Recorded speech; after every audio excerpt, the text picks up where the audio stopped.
I welcome you tonight to the Poetry Society of America's New England Centennial Celebration, Poets of New England 1910 to 2010. The Poetry Society of America has served the art, honoring, and promoting poets and their work for 100 years.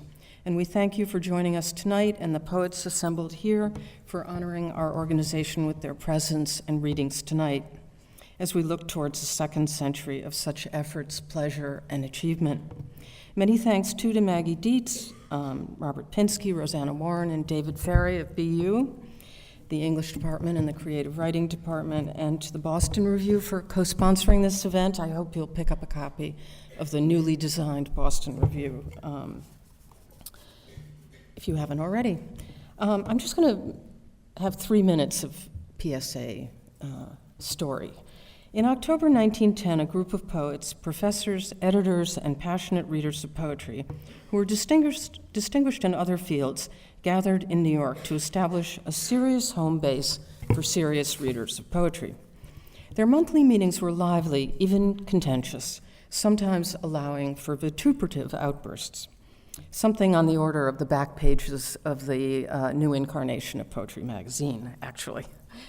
In 1911, Ezra Pound attended a meeting on the eve of his fateful journey to England. Yeats appeared before the Society in 1913 and chanted the dream of wandering Angus to an enthralled audience. In 1915, Amy Lowell of these parts expounded her ideas on imagism before the mostly fascinated assembled, some of them, however, openly skeptical and volubly hostile. In 1918, board president Edward J. Wheeler raised the money to establish Pulitzer Prize in Poetry, as that category had not been mandated in the original charter. Tonight, we have several winners of that prize with us. In time, many distinguished prizes and awards were established by generous donors, demonstrating their loyalty to the organization and their belief that providing financial boosts and badges to poets was a noteworthy and good thing to do. In 1922, Edwin Arlington Robinson, also of these parts, won the PSA's $500 annual book award for his collected poems. In 1925, County Cullen was the recipient of the Witter Binner Undergraduate Award, which Langston Hughes won the following year. Wallace Stevens received the gold medal of the Society in 1951. Elizabeth Bishop was the Shelley Memorial winner in 1952, which Gwendolyn Brooks received in 1975. Last year, Lucille Clifton was our Frost Medalist, a prize for distinguished lifetime achievement in poetry. She didn't live to collect the medal, but was able to tell us a month before what the honor meant to her. And the ceremony this past spring, with her beautiful daughters present and Cornelius Eady paying tribute, was incredibly moving.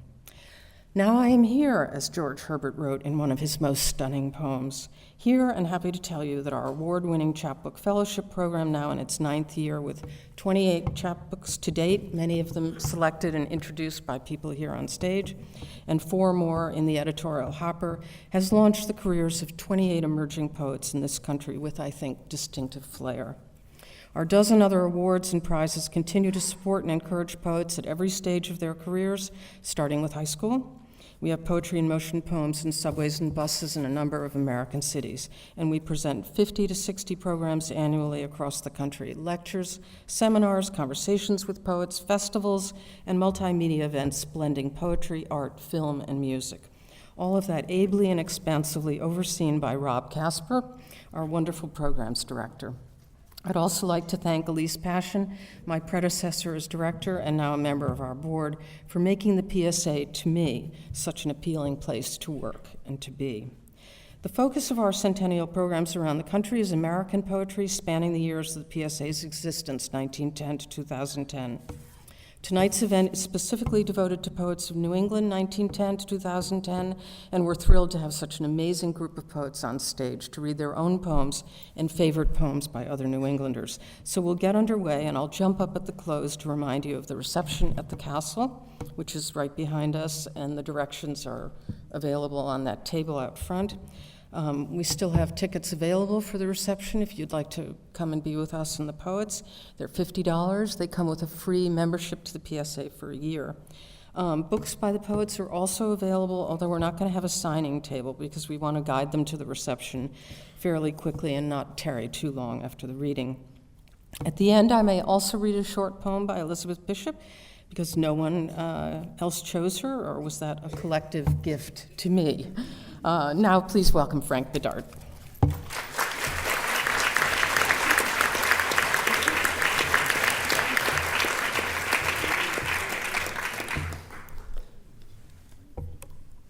We haven't tested this mic, so can everyone hear me? Each of us is going to read a classic New England poet as well as some poems by ourselves. I'm going to begin with a poem by Robert Lowell. I have not memorized many poems, but this is a poem I've memorized, and I find it actually distracting to look at the page, so I'm going to close my eyes. Forgive me for reading in this. It's going to seem like a very Vedic way, but it's the easiest way for me to say the poem. Man and wife. Tamed by Milltown, we lie on mother's bed. The rising sun in war paint dyes us red. In broad daylight, her gilded bedposts shine. Abandoned, almost Dionysian. At last the trees are green on Marlborough Street. Blossoms on our magnolia ignite the morning with their murderous 5 days white. All night I've held your hand, as if you had a fourth time faced the kingdom of the mad, its hackneyed speech, its homicidal eye, and dragged me home alive. Oh, my petite, clearest of all God's creatures, still all air and nerve. You were in your 20s, and I once hand on glass and heart and mouth. Outdrank the Ravs in the heat of Greenwich Village, fainting at your feet. Too boiled and shy and poker-faced to make a pass, while the shrill verve of your invective scorched the traditional South. Now, 12 years later, you turn your back. Sleepless, you hold your pillow to your hollows like a child. Your old-fashioned tirade, loving, rapid, merciless, breaks like the Atlantic Ocean on my head. I'm going to read 3 poems that are new.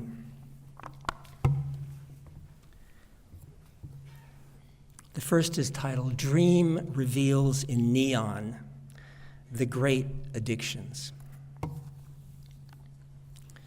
Dream reveals in neon the great addictions. Love, with its simulacrum, sex.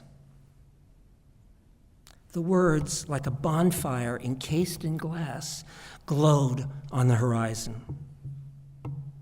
Power, with its simulacrum, money. Fame, with its simulacrum, celebrity. God, survived by what survives belief, the desire to be a saint. Seed of your obsessions, these are the addictions that tempt your soul. Then, seeing the word art, I woke. I could not tell if addictions, however narcotic, damaged or enlarged mind through which I seize the world.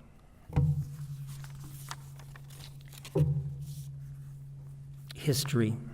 This poem uses a very common word, but in a distinctly profane way. But it's a quotation, and I can't change it. History. Sex shouldn't be part of marriage. Your father and I, sex shouldn't be part of marriage.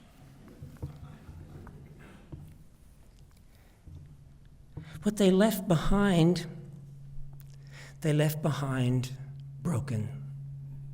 The fiction even they accepted, even they believed, was that once it was whole. Once it was whole, left all who swallowed it, however skeptical, forever hungry. Ecstasy in your surrender to adolescent God hunger. Ecstasy promised by obliterated sex. Ecstasy in which you are free because bound. In which you call the God who made what must be obliterated in you love. For 2 years, my father chose to live at the Bakersfield Inn, which called itself the largest motel in the world. There, surrounded by metal furniture, painted to look like wood, I told him that I wanted to be a priest, a Trappist.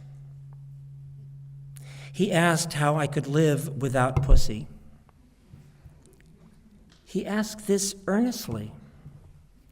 This confession of what he perceived as need was generous. I could not tell him that she loved and continued to love him alone, and he her, even after marrying others. Then they got old and stopped talking this way. Chaos of love, chaos of sex that marriage did not solve or mask. God did not solve or mask. The children who followed, just like their famished parents, fell in love with a fiction. The children smeared shit all over their inheritance because it was broken, because they fell in love with it. But they had found their work. Lastly, a poem called O Ruin, O Haunted. O ruin, O haunted, restless remnant of two bodies, two histories you felt the unceasing force of, but never understood. Terrified that without an X-ray, a topography of their souls, you must repeat their lives. You did not repeat their lives. You lodged your faith in art, which gives us pattern, process, with the flesh still stuck to it. With flesh, you told yourself, pattern is truer, subtler, less given to the illusion seeing frees you from it. Or you repeated their lives by inverting them. How you hurtled yourself against, how cunningly you failed to elude love. Love is the manna that falling makes you see the desert surrounding you is a desert. Makes you think dirt is not where you were born. Thank you.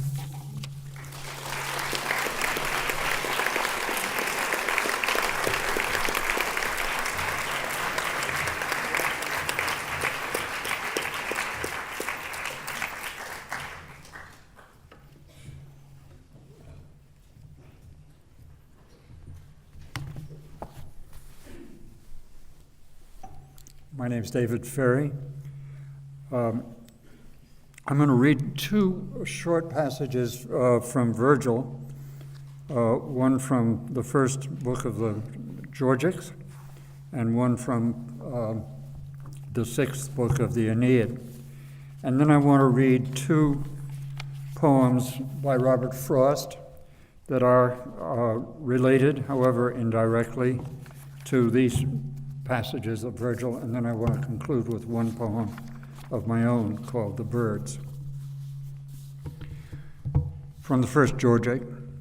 At such a time, the mists find out the lowest places that they can to spread upon. And as from some high place, the gloomy owl watches the sun go down. Her boding song is purposeless and void. Then Nisus the hawk, high in the cloudless evening sky, pursues his daughter Scylla to take revenge on her for her theft of his lock of hair that lost his city. She flees through the evening air on her little wings. Wherever she goes, her father follows after, implacable, frightful, his wings loudly whirring, and she flees through the evening air on her little wings, and wherever she goes, her father follows after. Quieter than it usually is, the hoarse voice of the raven is heard, repeated maybe 3 or 4 times over, or high in the trees, among the leaves, you can hear them talking together in some uncanny way, expressing delight at being home and safe in their sweet nests along with their young. I do not think this means that they've been granted wisdom by the gods or a special providential power by fate. But when, in its changing ways, the weather changes and Jupiter pluvius causes the rain to fall, then causes the sky to clear, then something changes in their minds. Something is different in their breasts from what it was when the wind was bringing clouds and bringing rain. That's why the birds are singing, and why the lambs look happy in the fields, and the ravens are talking. The passage from Book 6, it takes place in the underworld. A vast crowd, so many, rush to the riverbank. Women and men, famous great-hearted heroes, the life in their hero bodies now defunct, unmarried boys and girls, sons whom their fathers had had to watch being placed on the funeral pyre, as many as the leaves of the forest that, when autumn's first chill comes, fall from the branches, as many as the birds that flock into the land from the great deep when the season, turning cold, has driven them over the seas to seek the sun. They stood beseeching on the riverbank, yearning to be the first to be carried across, stretching their hands out towards the farther shore. And this is a sonnet by Robert Frost called Acceptance. When the spent sun throws up its rays on cloud and goes down burning into the gulf below, no voice in nature is heard to cry aloud at what has happened. Birds, at least, must know. It is the change to darkness in the sky. Murmuring something quiet in her breast, one bird begins to close a faded eye. Or overtaken too far from his nest, hurrying low above the grove, some waif swoops just in time to his remembered tree. At most he thinks or twitters softly, safe. Now let the night be dark for all of me. Let the night be too dark for me to see into the future. Let what will be, be. And another sonnet by Robert Frost, on a bird singing in its sleep.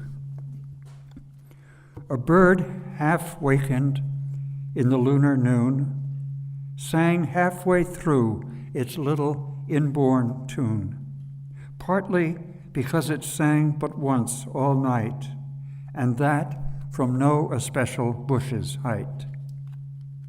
Partly because it sang ventriloquist and had the inspiration to desist almost before the prick of hostile ears if it ventured less in peril than appears.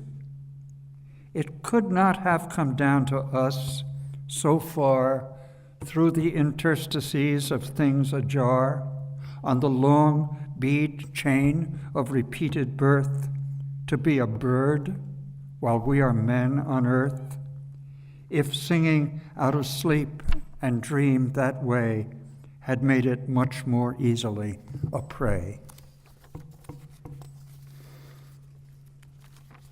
And this is a poem of mine in 3 tercets and a single line called The Birds. They're like the birds that gather in Virgil's lines in the park at evening, sitting among the branches, not knowing who it is they're sitting among, and trying out their little songs of who they think they are and who their mother was, and the evening sky that seemed to be a sheltering presence above them, guaranteed by a poem, shifts above their heads and mutters darkly about the weather and what is going to happen.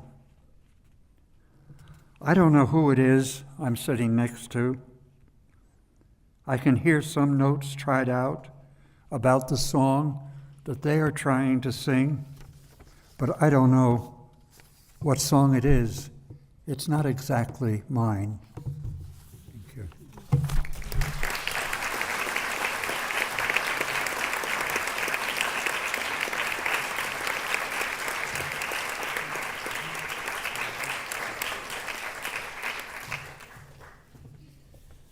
Good evening.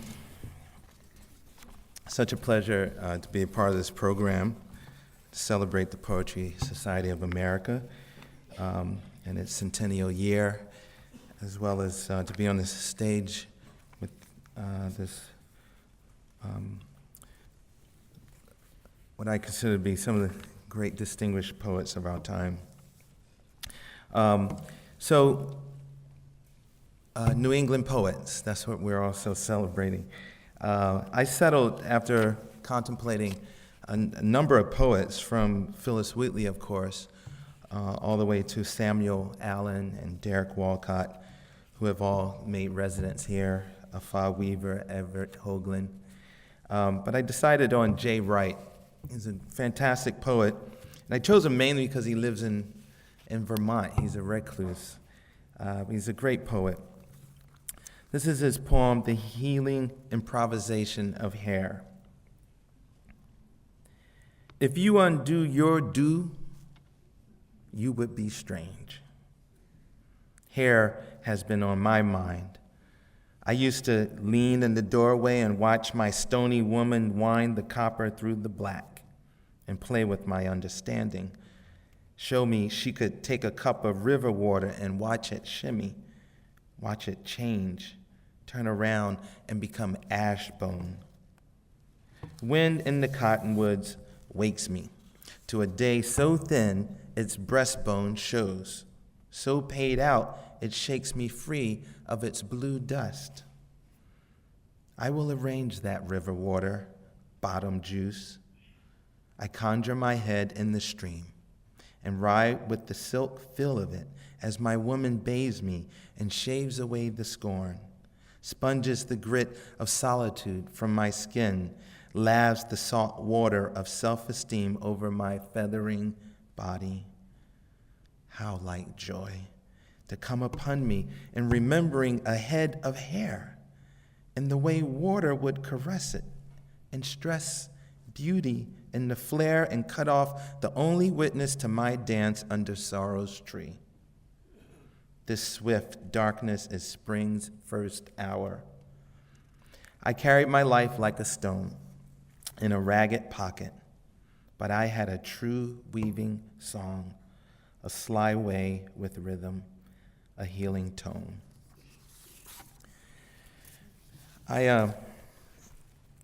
Despite living in Vermont for 8 years and spending summers in Provincetown since '96, I did not consider myself a New England poet until I was invited to live in the house of the poet Robert Frost in Franconia, New Hampshire, which was thrilling and exciting on a number of levels, but also a little challenging at times, particularly in the mornings.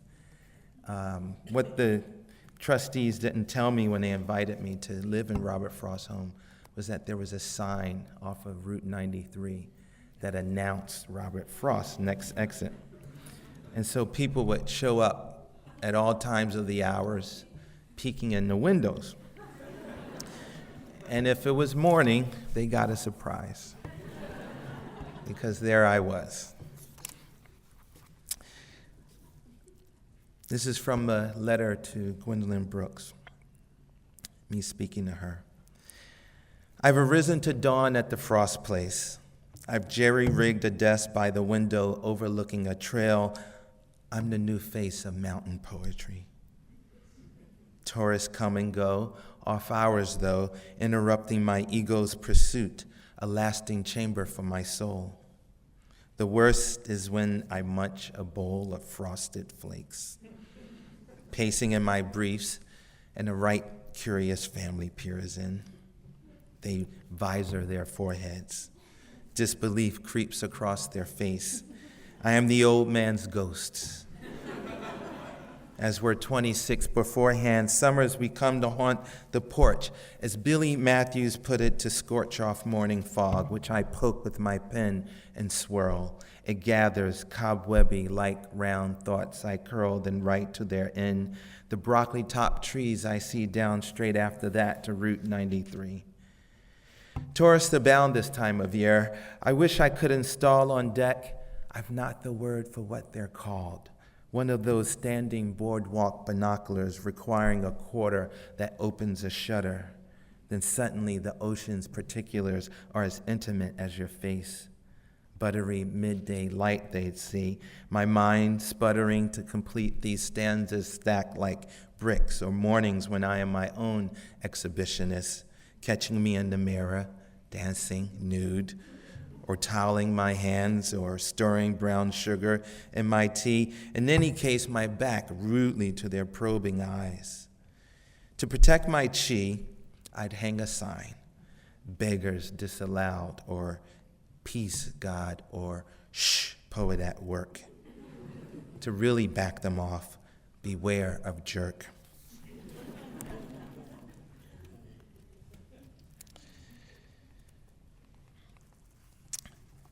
In writing this letter, which is written in rhyme royale, I had wonderful debates with my friends about writing a poem to the poet Gwendolyn Brooks, someone who very publicly avowed her disassociation from forms, particularly European forms, and very famously announced that she wasn't writing sonnets, hadn't written a sonnet since 1968.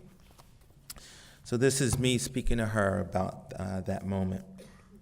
Oh, Orpheus, grant the skills to stir the dead, like Kanye mixing music with fire, spitting souls through wire.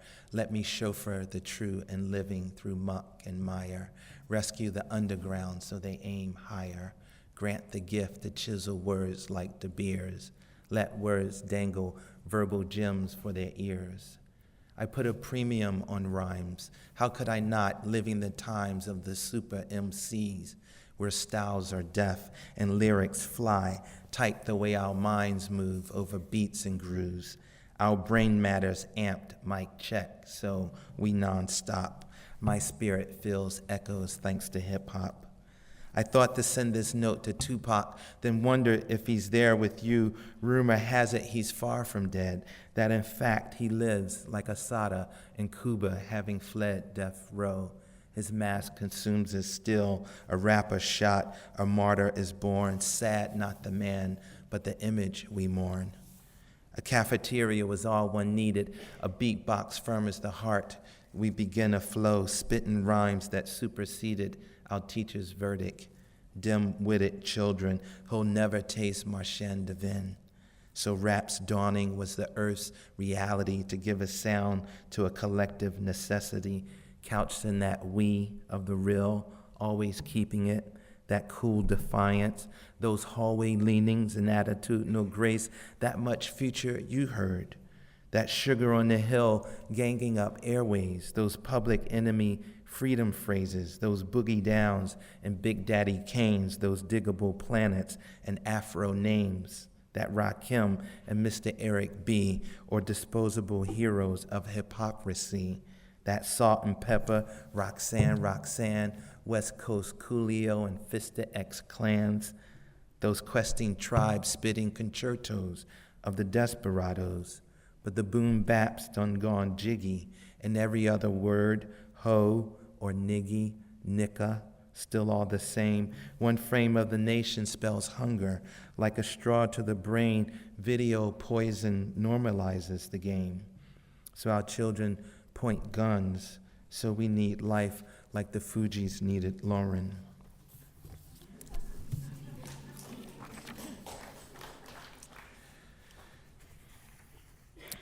I'll just read one more poem from a recently published book called Holding Company.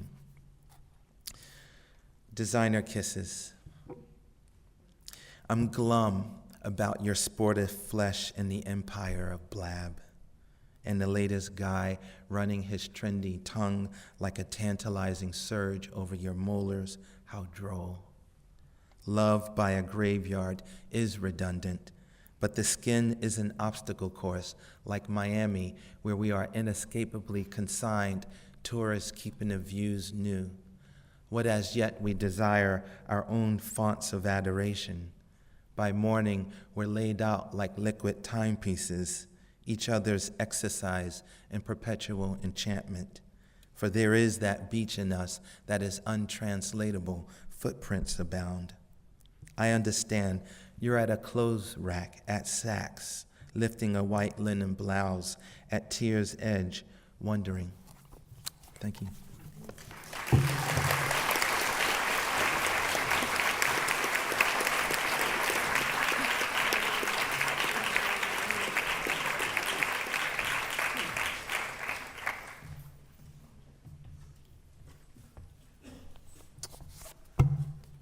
I'm X.J. Kennedy,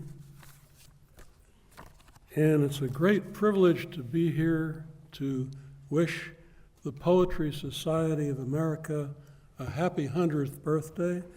And I'd like to honor a New England poet of the past century, James Vincent Cunningham. Cunningham grew up in Montana, but he lived the last 30 years of his life in Massachusetts. I'll read you his poem called For My Contemporaries, in which he's pretty hard on his contemporaries, but I think equally hard on himself.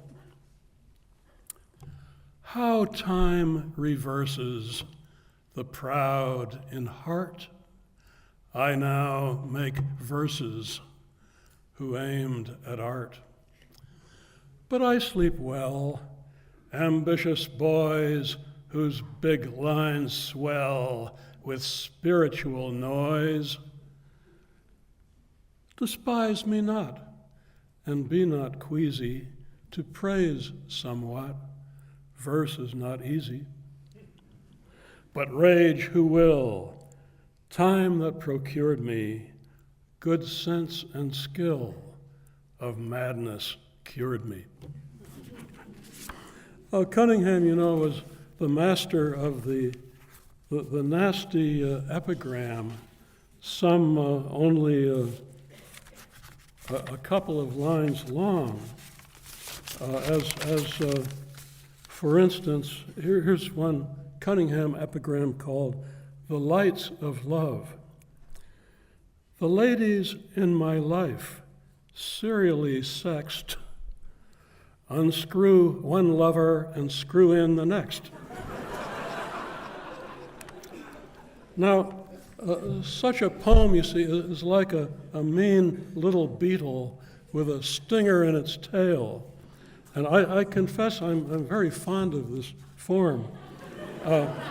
Tonight, we readers have only 8 minutes apiece, so I thought I could squeeze in the following 2-line epigram that I did. You know how when you're going to go on a trip, there's always someone who will say, "What? You're going to Edinburgh? You absolutely have to look up good old Jeremiah Jones." So you feel obliged to waste your brief time in Edinburgh looking up good old Jeremiah Jones, who has no more desire to see you than you have to see him. So here is my epigram. To someone who insisted I look up someone. I rang them up while touring Timbuktu, those bosom chums to whom you're known as who?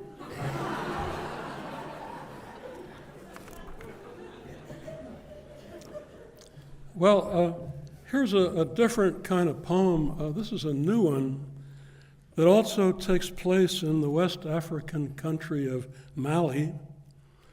Last year, my wife and I were walking through the streets of Bamako, the capital city of Mali, through neighborhoods swarming with children, where people lived crammed together, as many as 8 or 10 in one room. And I was struck, by the contrast between us tourists, some of us wielding expensive digital cameras, and these beautiful, vital kids who owned next to nothing. So this poem is called Tourist Taking Pictures of Children in Mali. In a dust-cluttered back street of Bamako, the tourist halts, collects a yelping pack by granting them an instant picture show. Behold their faces in his camera's back. Whooping, they crowd in, overjoyed to spot a crony framed in liquid crystal display, or a naked little sister. It's their lot to live unphotographed until this day when a vacationing wizard from the sky brings them a glowing screen in which to peer, an instrument beyond their means to buy, whose cost might feed a family for a year. A chill besets the tourist. Now he feels his hands upon his pentax clamp like locks, lest it be stolen. Now he blithely steals away these children in his light, tight box. Well, I will close with a short song. It's about the decline of myth and religious belief in our time. It's called Somebody Stole My Myths. And it goes to the old Dixieland jazz tune, Somebody Stole My Gal, like this. Somebody stole my myths, stole all their gists and piths.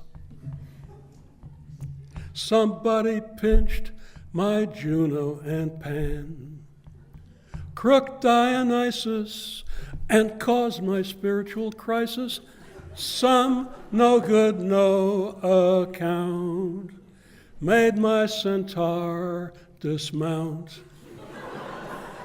Somebody in a laboratory coat with test tube in hand mixed nitrogen with glycerin, and poof went my promised land. Oh, hear me crying, don't much like forever dying. Somebody stole my myths. Da da da da da da.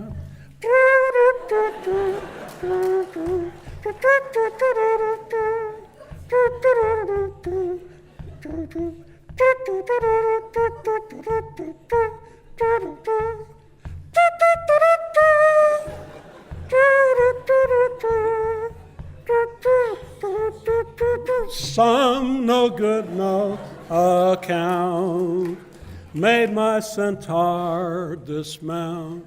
Somebody in a laboratory coat with test tube in hand mixed that nitrogen together with that glycerin, and poof went my promised land. Oh, hear me crying, don't much like forever dying. Somebody stole my miss.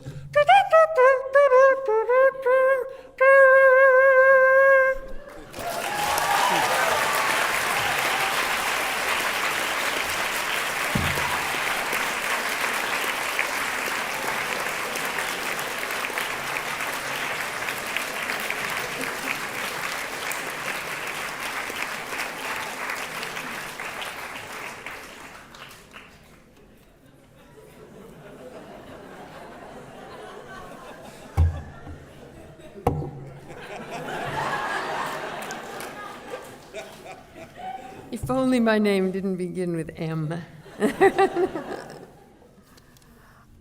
I'm Gail Mazur, and I'm going to read a poem or two by Alan Dugan, who was born in Brooklyn.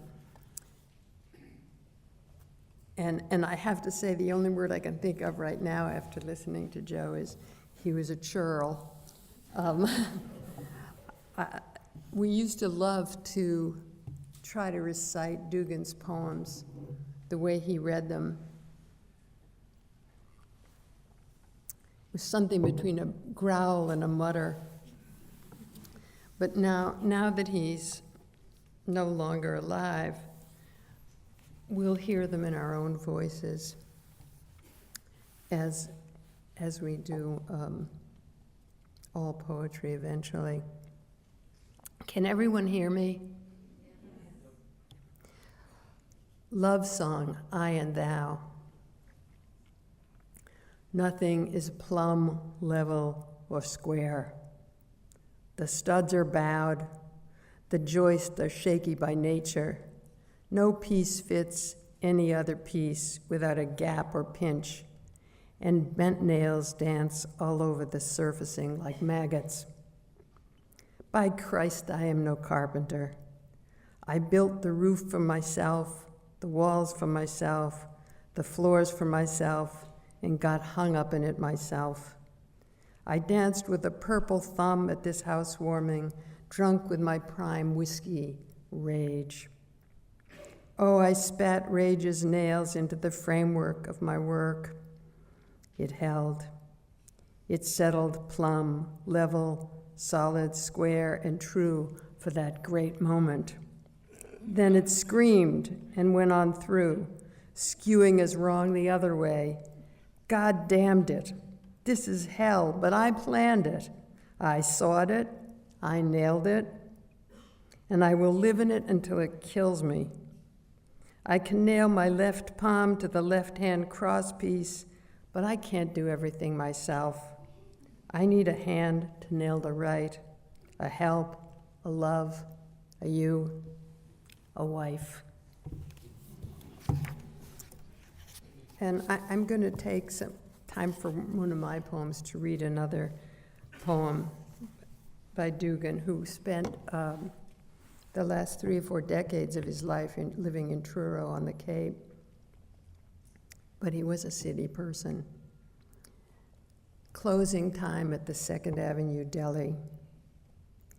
This is the time of night at the delicatessen when the manager is balancing a nearly empty ketchup bottle upside down on a nearly full ketchup bottle and spreading his hands slowly away from the perfect balance, like, shall I say, a priest blessing the balance, the achievement of perfect emptiness, of perfect fullness. No, this is a kosher delicatessen. The manager is not like. He is not like a priest. He is not even like a rabbi. He is not like anyone else except the manager as he turns to watch the waitress discussing the lamb stew with my wife. How most people eat the whole thing. They don't take it home in a container. As she mops up the tables, as the cashier, shall I say, balances out. No, the computer does all that. This is not the time for metaphors.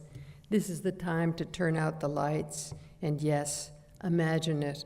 Those 2 ketchup bottles will stand there all night long as acrobatic metaphors of balance, of emptiness, of fullness perfectly contained, of any metaphor you wish, unless the manager snaps his fingers at the door, goes back and separates them for the night from that unnatural balance. And the store goes dark. As my wife says, should we take a cab or walk? The stew is starting to drip already. Shall I say that the container cannot contain the thing contained anymore? No, just that the lamb stew is leaking all across town in one place. It is leaking on the floor of the taxi cab, and that somebody is going to pay for this ride.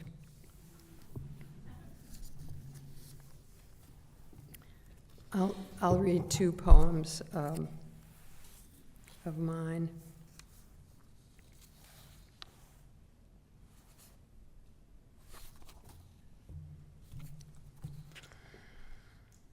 The Age. For what seemed an infinite time, there were nights that were too long. We knew a little science, not enough, some cosmology. We'd heard of dark matter. We'd been assured, although it's everywhere, it doesn't collide. It will never slam into our planet. It somehow obeys a gentler law of gravity. Its particles move through each other.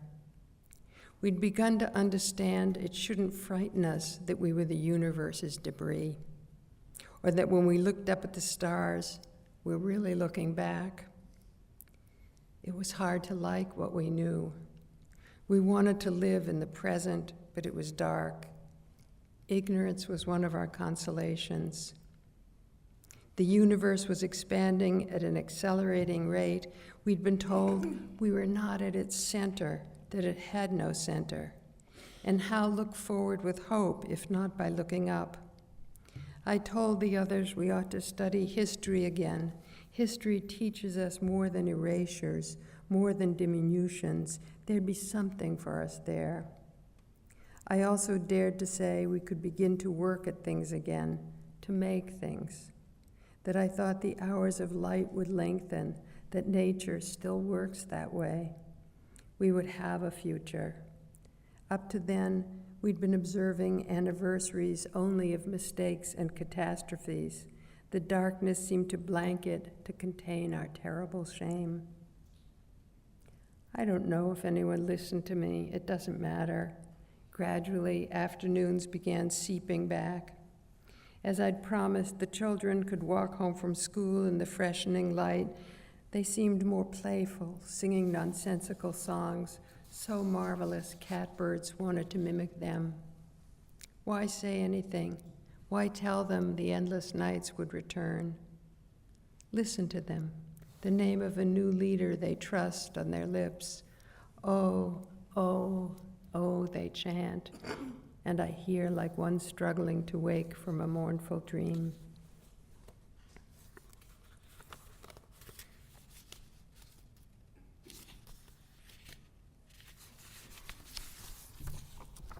Figures in a Landscape. We were two figures in a landscape in the middle distance in summer. In the foreground, twisty olive trees. A mild wind made the little dry leaves tremble. Then, of course, the horizon, the radiant blue sky. The maker was hungry for light. Light silvered the leaves, a stream. I like to think, for your sake, the scene was Italian, 17th century. Viewed from here, we resembled one another, although in truth, we were unalike. And we were tiny. He'd kept us small, so the painting would be landscape, not anecdote. We were made things, deftly assembled, but beginning to show wear. You, muscular, sculptural. And I was I. We were different. We had a story. On good days, we found comedy in that, pratfalls, and also great sadness.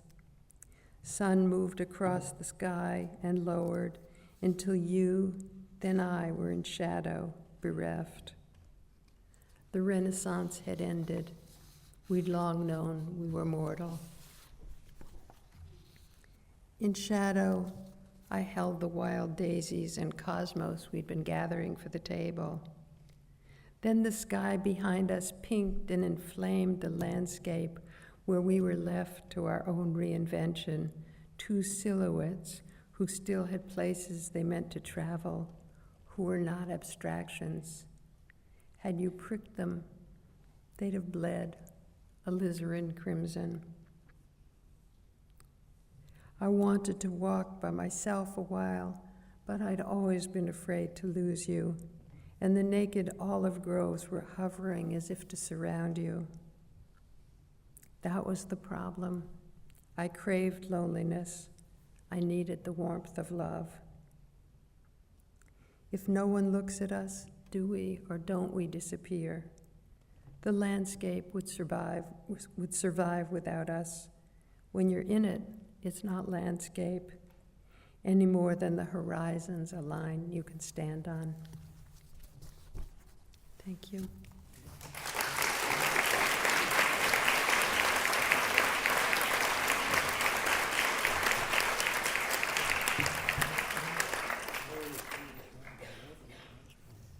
I'm Mary Oliver, and I'm going to read 3 poems of mine and 2 poems of another poet, 2 other poets.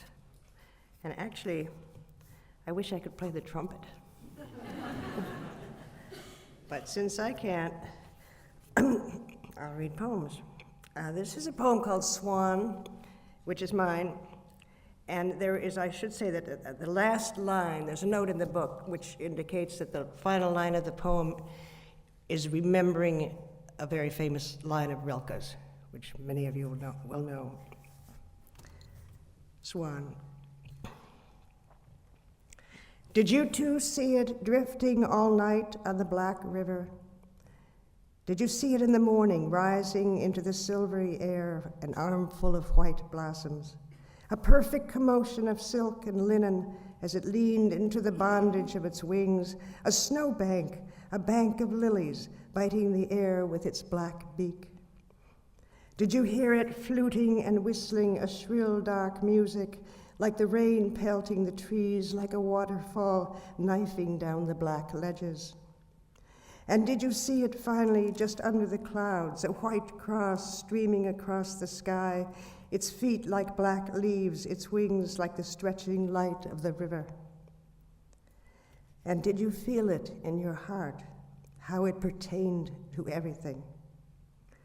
And have you too finally figured out what beauty is for? And have you changed your life?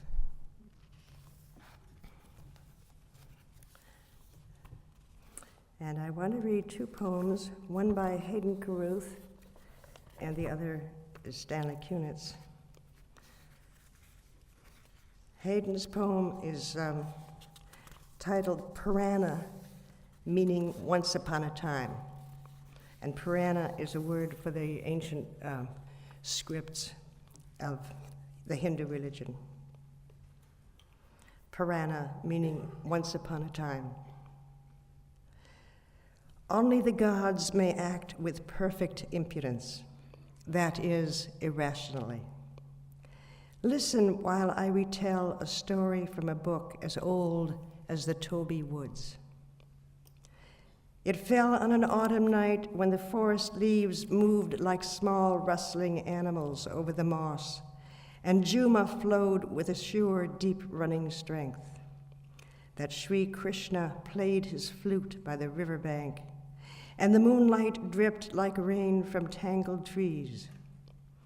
The music of love came liquidly to the village, where gopis, who were the milkmaids, drank willlessly, their souls tipped to the song in unimagined thirst. And soon they ran unresistingly to the forest, one by one and in groups, tripping and hurrying, leaving parents, brothers, sisters, husbands behind, leaving their babies whimpering in the cradles. They said, "Ah, heavily love-laden, we will give all."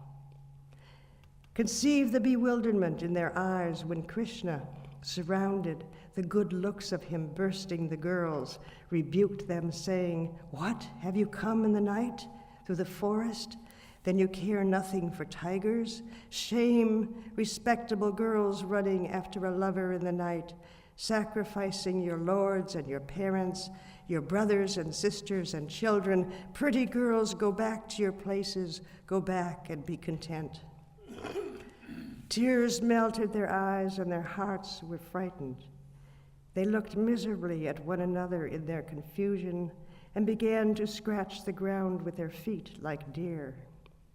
At last they said, "Truly we must attend our husbands and our parents and children, but O sweet Lord, when thou art husband, parent, and child, is it not just that we seek the pleasures of all of these in thee?" The All One turned away, and I think said nothing, and sorely, wearily, the milkmaids returned to the village, their question unanswered. The singing hermit thrush in Towie woods has brought this to my mind. The leaves are beginning to fall. Soon he will be gone.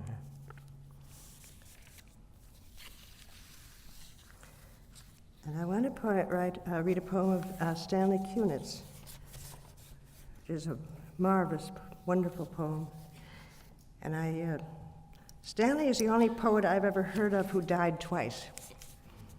He was very close to 100 years old, so it is reported that he fell into that kind of drowse that may come before death and stay there for 3 or 4 days, and then woke up and asked for the New York Times and lived for a few more years.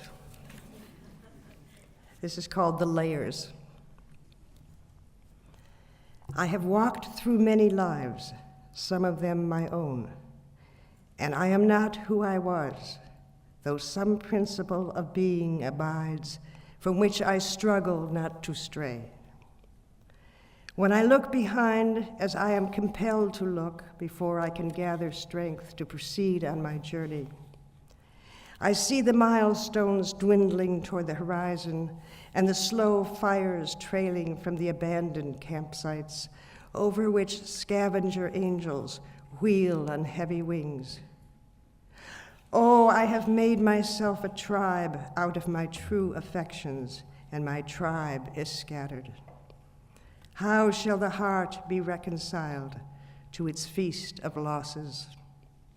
In a rising wind, the manic dust of my friends, those who fell along the way, bitterly stings my face.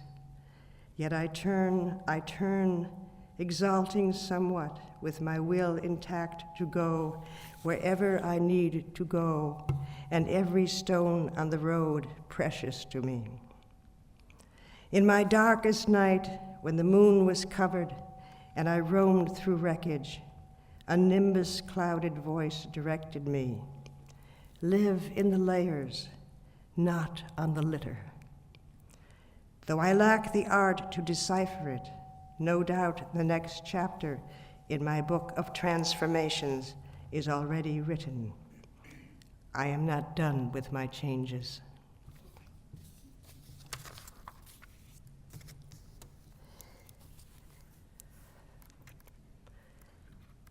And I'll finish with two poems of mine. I have a little dog named Percy, and I've been spending some time and effort trying to make him famous. And so there are a number of Percy poems. This one is simply called Percy.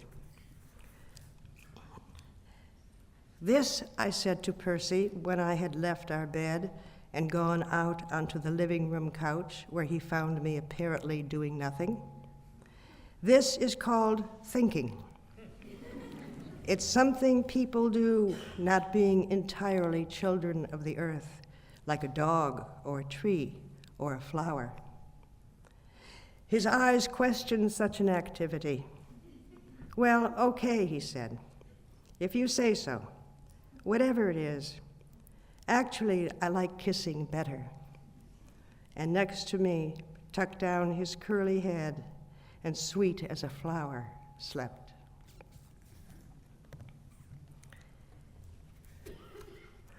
And one more poem of mine, and I perhaps should say, a couple of years I broke my arm. I couldn't type, I couldn't scribble, and I began to write very short poems. This is one of them. It's called Whispered Poem. I have been risky in my endeavors. I have been steadfast in my loves. O Lord, consider these when you judge me. Thank you.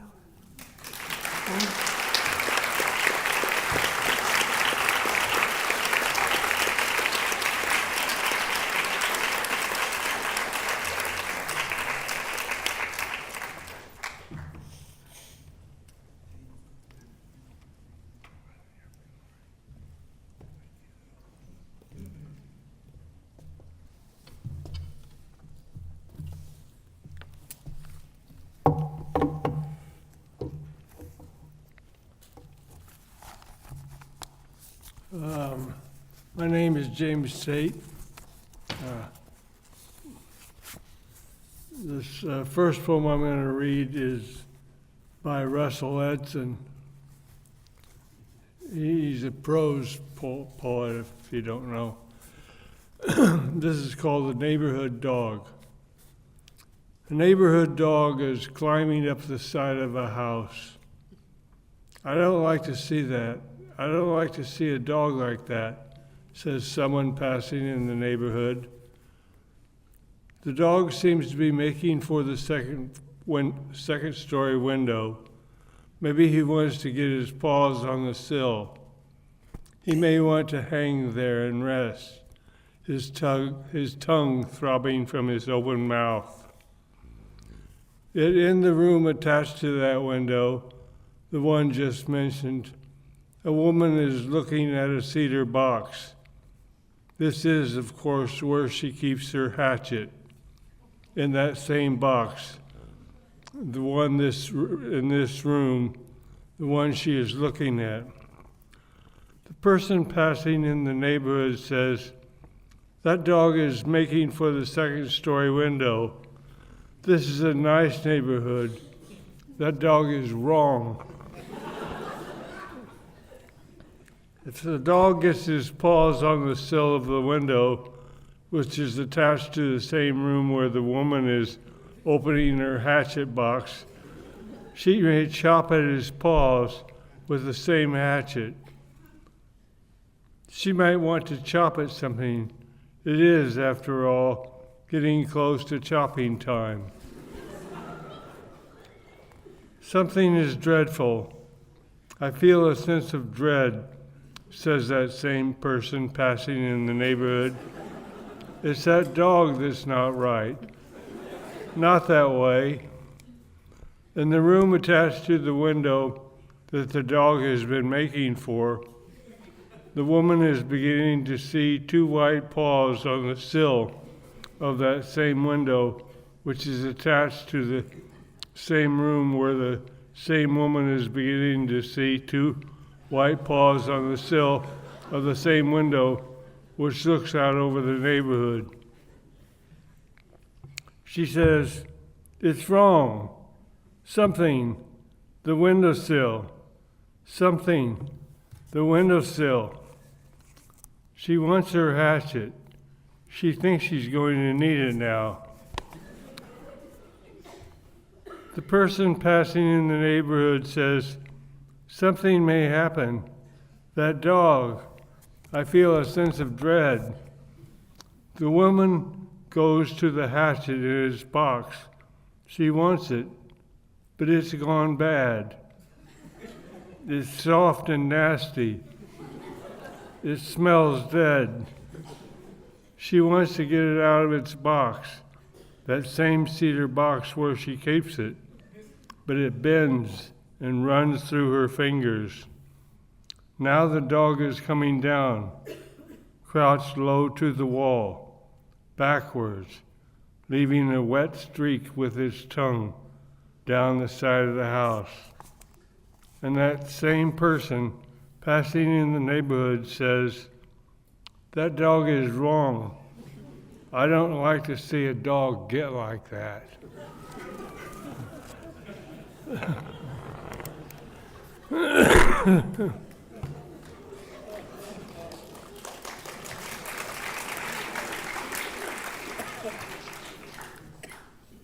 And I'll read some of my own work. This is called Love at First Sight. One night I got off early from work and decided to stop by the tavern on the way home. Tommy and Johnny and Strike were there. Strike and Tommy were playing pool. Johnny and I sat at the bar talking with the owner. His marriage had just broken up, and we were trying to comfort him. "You must meet a lot of women in the bar," Johnny said. "Well, you do, but they're not really women you would want to take home," he said. "I know what you mean," Johnny said. "Maybe for one night," I said. They both laughed. Tommy and Strike finished the game and joined us. "How about a couple of beers?" Strike said to the owner. The owner, Joe, reached for the spout, clutched his heart, and fell to the ground. Johnny and I screamed. Tommy jumped over the bar and grabbed the phone and called an ambulance. Joe was in the hospital a week. We visited him once. He had had open heart surgery. He was in good shape. He introduced us to his nurse. When he got out, he was back at the bar, but he was quieter. One night I was in there by myself, and he told me, "I've met the girl of my dreams. You won't believe how sweet she is." "Who's that?" I said. "You'll have to come and see," he said. A couple of months went by. One night I was in there pretty much by myself, and he said, "Do you want to come over to my place Wednesday night?" So I went. When I got there, I was surprised to find the place all lit up in candles. There were a few other guests, not people from the bar. And in the living room, there was a casket with the corpse all laid out in a bridal gown. "I met her at the hospital," Joe explained. "It was love at first sight."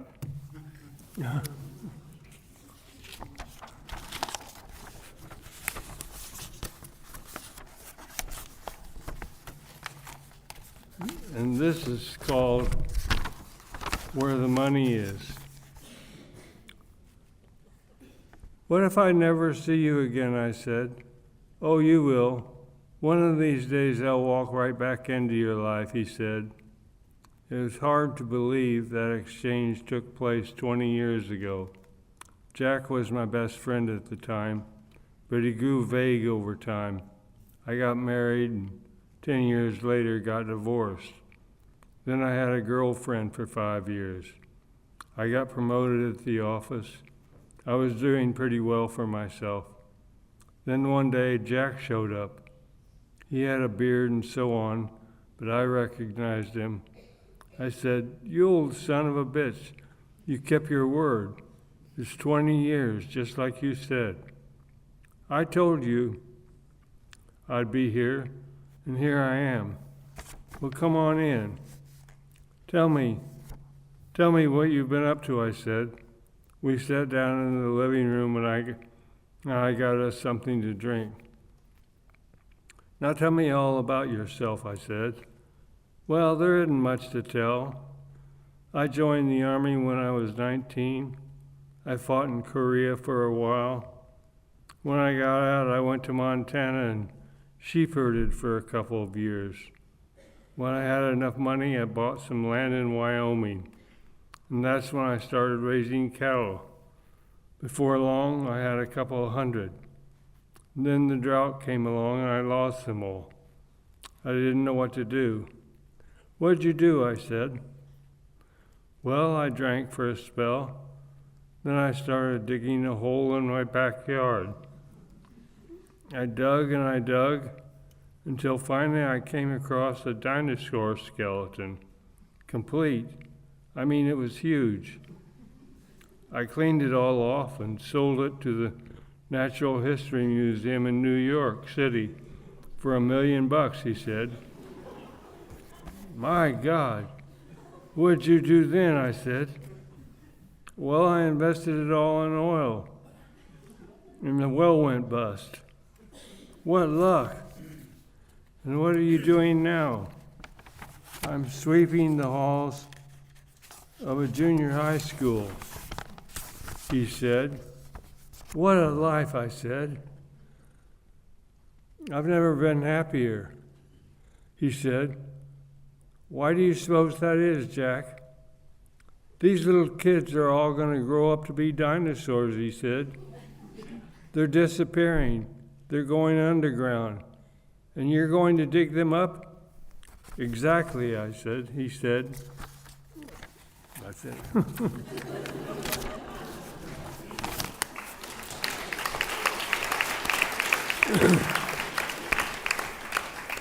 And one last shorter one called Llamas. One night I thought I saw a llama across the road. When I got home, I called the police. "There's no llamas that live around here," he said. "But I saw one tonight. That's what we call a hallucination," he said. "Thank you for the information," I said. I never saw a llama after that. But other people did.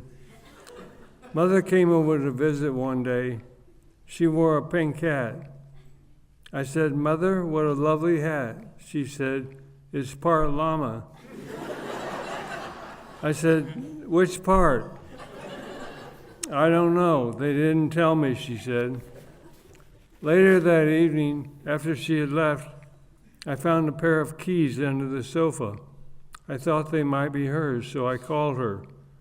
No one answered, so I forgot about it. A week passed, and I didn't hear from her, which was not unusual. But after 2 weeks, I began to wonder. I went over to her place and found it locked. I looked all around. For what, I don't know. I called the police. They said she had probably gone on vacation. I said she would have told me. I called her every day to no avail. Then I got a postcard from South America. She was traveling with a tribe of Indians and a large herd of llamas. They were headed for Paraguay, where they were to meet up with a couple of Third Reich officers.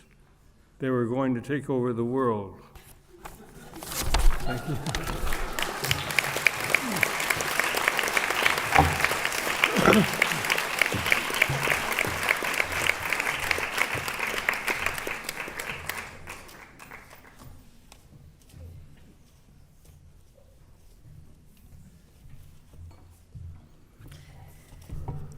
Here's a poem by Edwin Arlington Robinson, The Sheaves.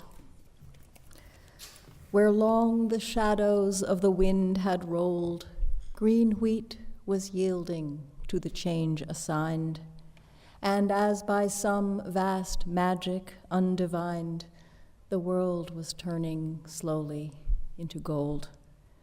Like nothing that was ever bought or sold, it waited there, the body and the mind, and with a mighty meaning of a kind that tells the more it is not told. So, in a land where all days are not fair, fair days went on, until another day 1,000 golden sheaves were lying there, shining and still, but not for long to stay, as if 1,000 girls with golden hair might rise from where they slept and go away.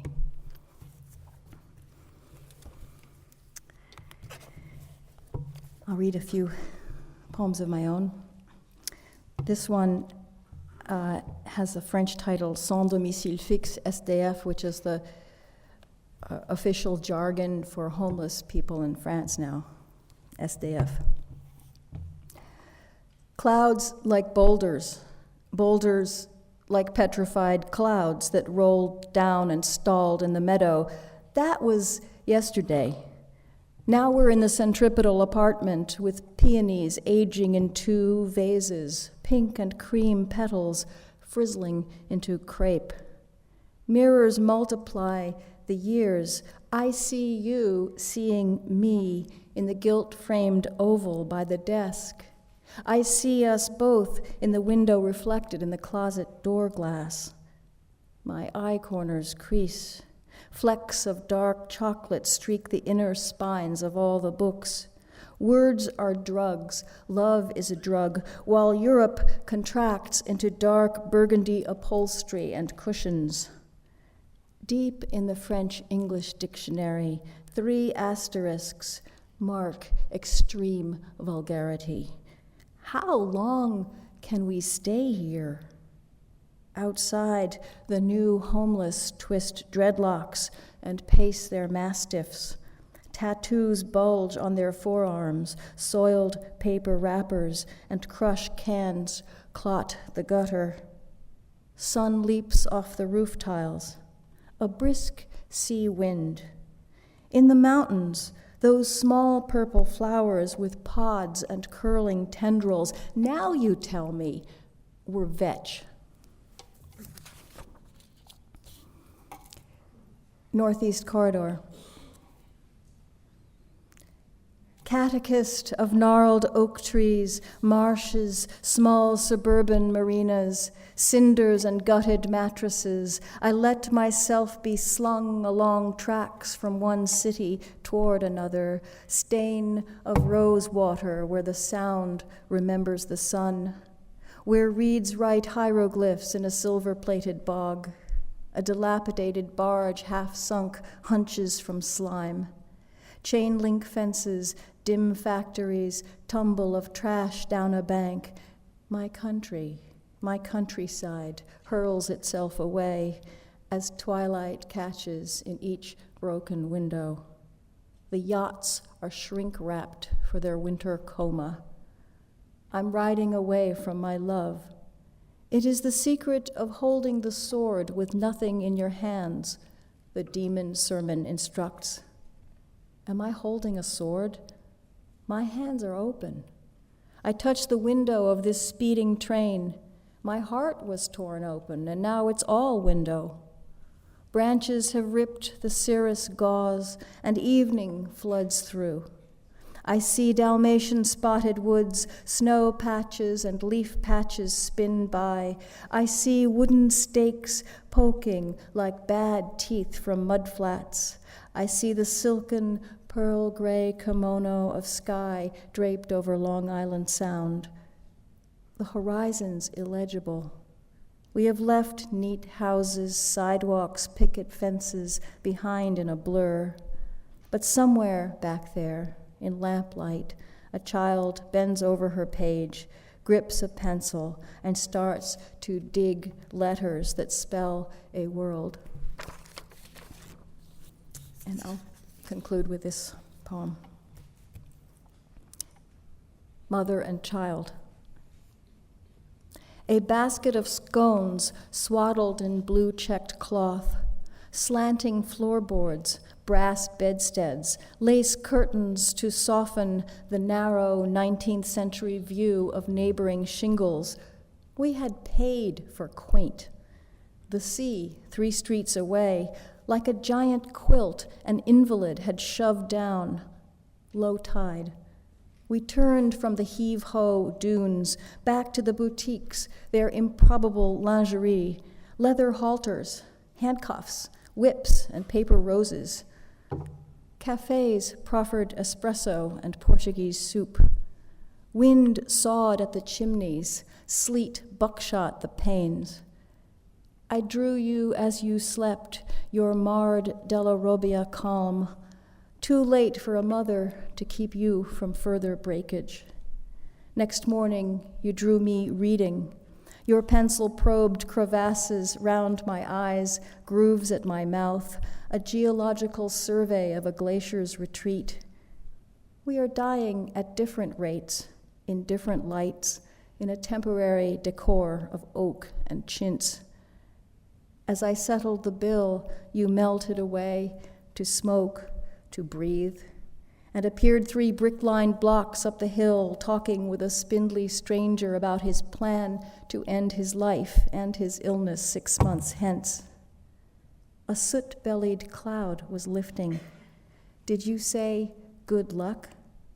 Clamped in the car, we turned our backs, for now, on the edge of that continent. Thank you.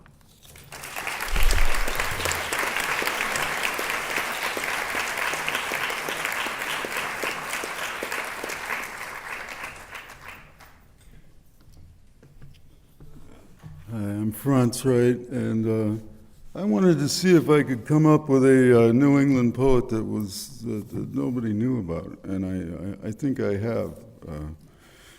I wonder how many of you are aware of the poetry of H. Phelps Putnam.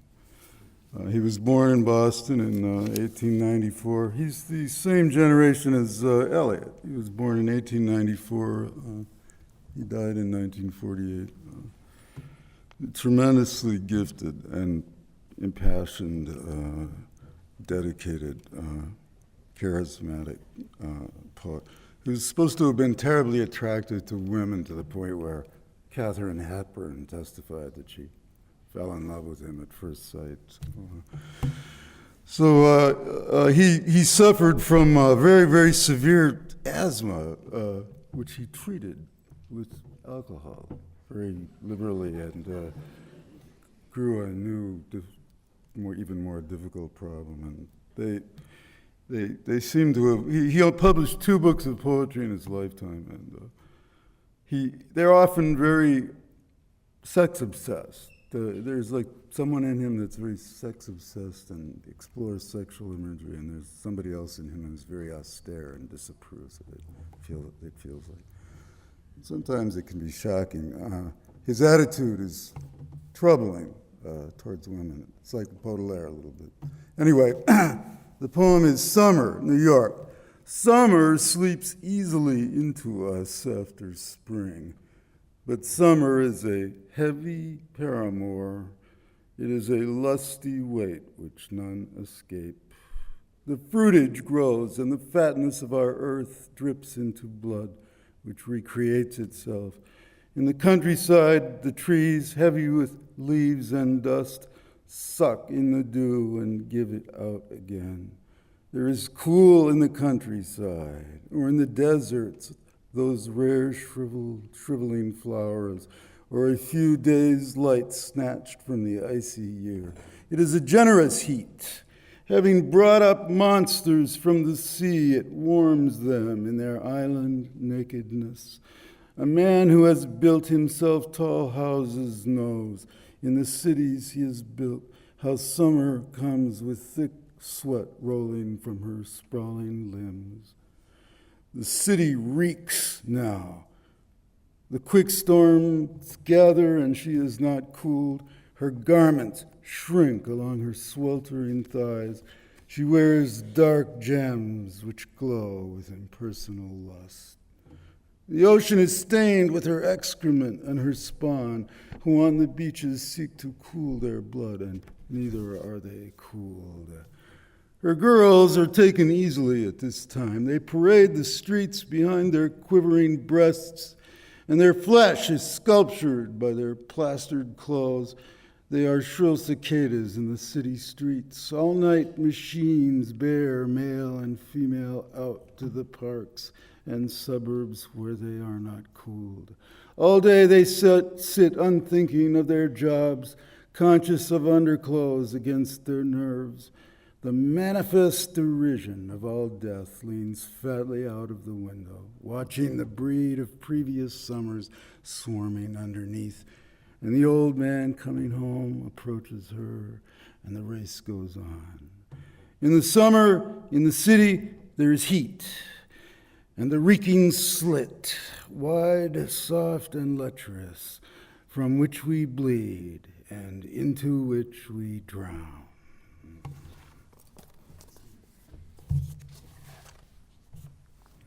I have coming out next fall a book of about 65 pieces in prose.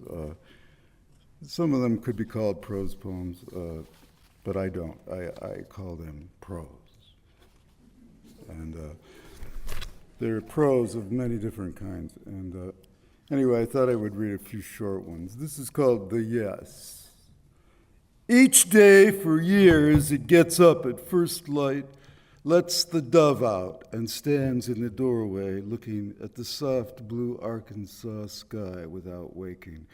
But never you mind, it will be packing its small suitcase soon. It will leave the keys dangling from the lock and set out at last, across the Raven's Brook and barefoot through the pathless wood of books. Already it is traveling toward me. Somehow I know this.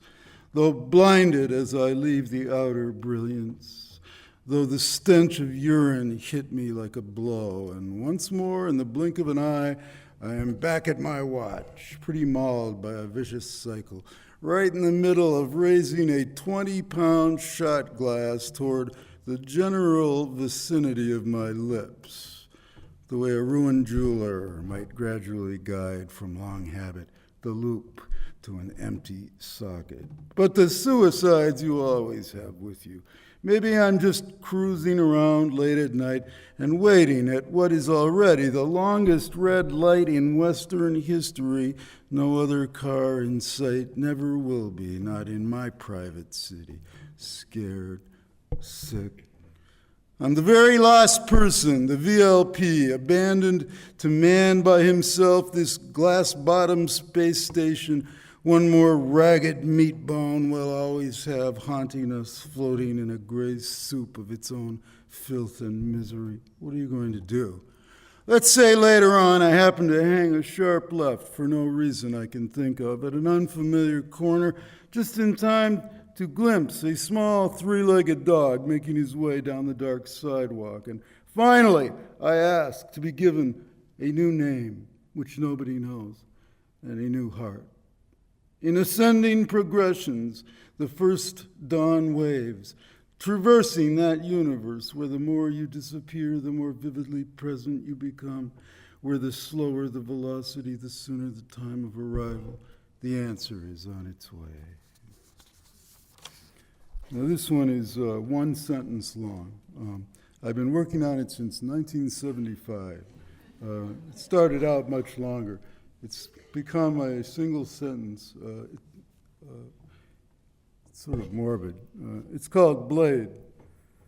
If I stare into it long enough, the point comes when I don't know what it's called.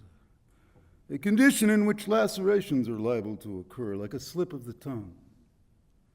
When a single drop of blood might billow in a glass of water, blooming in velvet detonation and imparting to it the colorless, tasteless, and originless fear in which I wake. And this one, the last one, is called, can you say that again? My stepfather was busy splitting my stepmother's skull with an axe, which struck me as excessive behavior even for him. Oh, I see. She'd first flown in the window and, folding her black Vespertilian wings, had bitten his neck pretty bad, which quite naturally resulted in instantaneous rabies, then their mutual demise. Why didn't I think of that?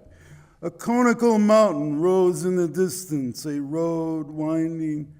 conical mountain rose in the distance, a road winding around and around it like the thread of a screw. On it, children in white cheddars, descending slowly in song, the two of them reborn in their company. I never heard anything like it. Each then releasing from hands now unfolded from prayer, scarlet moths who darkened the air, the sound of their voices like faraway choirs heard while dying by fire for the cause. Thank you.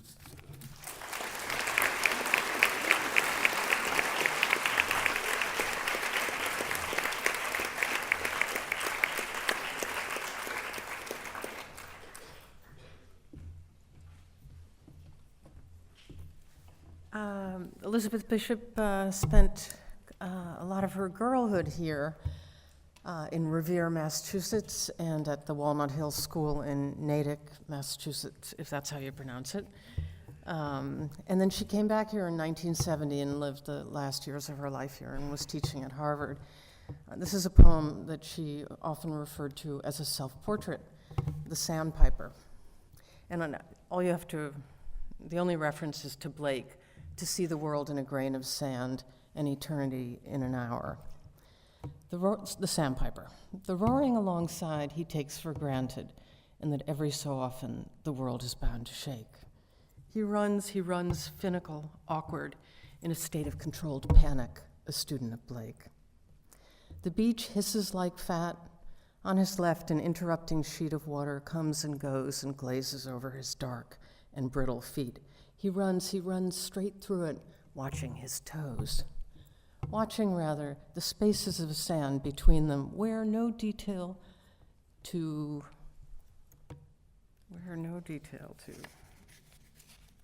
Isn't that odd? Where no detail. Isn't this odd? Watching, rather, the spaces of sand between them where the Atlantic drains backwards and downwards. As he runs, he stares at the dragging grains. Shall I do that again? Watching, rather, the spaces of sand between them, where the Atlantic drains backwards and downwards. As he runs, he stares at the dragging grains. The world is a mist, and then the world is minute and vast and clear. The tide is higher or lower. He couldn't tell you which. His beak is focused. He is preoccupied, looking for something. Poor bird, he is obsessed. The millions of grains are black, white, tan, and gray, mixed with quartz grains, rose, and amethyst. I'm sorry, I flubbed. I know that poem so well. So adorable. It's such a wonderful poem. Thank you all very, very much. And the reception is in the building behind us. The directions are at the table out in front. Please take a copy of the Boston Review. Please buy some books by the poets. Join us, and you'll get a free membership to the PSA for $50 if you come to the reception. Thank you for coming. Thank you to the poets.